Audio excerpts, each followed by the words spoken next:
Dear student अस्सलाम वालेकुम। जैसा कि आज हमारा टॉपिक है केटिनेशन।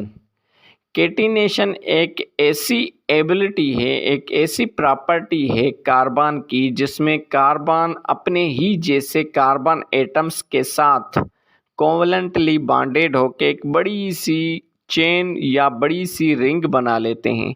इस एबिलिटी को हम केटिनेशन कहते हैं। और केटिनेशन सिर्फ दो एलिमेंट्स में होती हैं, एक कार्बन में और दूसरा सिलिकॉन में।